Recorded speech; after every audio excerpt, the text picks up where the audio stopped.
ইনশাআল্লাহ পারবেন। রাসূলের হাদিস, লান তাজতামিআ উম্মতি আলা দালালাতি আবাদা। দেশের সব যদি বাতিল হয়ে যায়, একদল হকের উপরে থাকবেই, যদিও সংখ্যায় কম।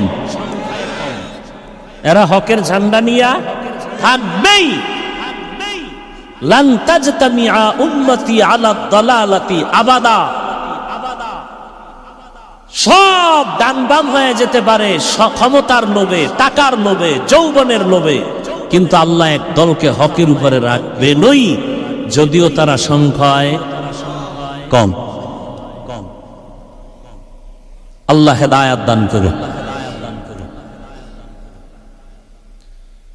আম্মা জান আয়েশা রাদিয়াল্লাহু আনহা বলেন, রাসূলের সাথে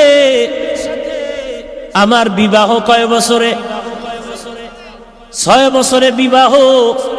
9 বছর বয়সে আমি রাসূলের ঘরে গেলাম। 18 বছর বয়সে আমি আয়েশা, যখন 18 বছর রাসূল জমিন থেকে বিদায় হয়ে গেলেন। বলেন তো হিসাবটা বুঝবে। আম্মা জান আয়েশা রাদিয়াল্লাহু আনহা পুরুষের বেলায় বলেন তো রাসূলের ঘর করলেন কতদিন? মাত্র 9 বছর। টোটাল বয়স কত আম্মা জানেন? আর আমগো বোনদের তো 18তে বিয়েই হয় না, আকাম হয়। সত্য কথা বলেন না কেন? কি যুবক, ডানা কাটা ফরি বিয়ে করবি না? স্টাম্প দে, আমি লেখা দিয়া যাই, যদি মিথ্যা হয় কবরে গিয়া জুতা মারবি। তোর কপালে বউ নাই, জল্লাদ আছে, জুতার বাড়ির জল্লাদ। লিখে রাখ, ভালো করে লিখে রাখ, তোর কপালে বউ নাই।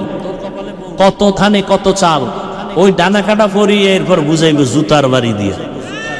কয় মাইয়ার জীবন নষ্ট করছো, রেডি থাক। তোরে কড়াই গন্ডায় বুঝাবে জল্লাদ আসতেছে তোর ঘরে। আর এর আগে যদি মইরে যা তো কপাল ভালো। আর মরারই কথা, যেই মরণ অস্ত্র লইয়া দৌড়াইতেছ, এক মরণ অস্ত্র ডাইরেক্ট বাইক, আর একটা মরণ অস্ত্র ইনডাইরেক্ট মোবাইল। এটা তোর কিডনি খাইতেছে, তোর খবর নাই।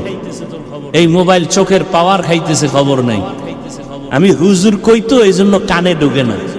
গুগলে সার্চ দে যে টাচ মোবাইল দেখলে শরীরের অঙ্গের কি কি ক্ষতি হয়, দেখ ওখানে চিকিৎসা বিজ্ঞানীরা কি বলছে। দেখো, আমার উপরে রাগ করো কেন? টাচ মোবাইল মাথার কাছে রাখছে, ব্রাস্ট হয়ে মাথা শেষ। কিডনি দুর্বল, হার্ট দুর্বল, লেখাপড়া দুর্বল, চরিত্র দুর্বল। এমন কোন সাইড নেই যে মোবাইল তোমার ক্ষতি করেনি, তুমি বুঝতেছো না। আর ডাইরেক্ট মরণ অস্ত্রের নাম কি?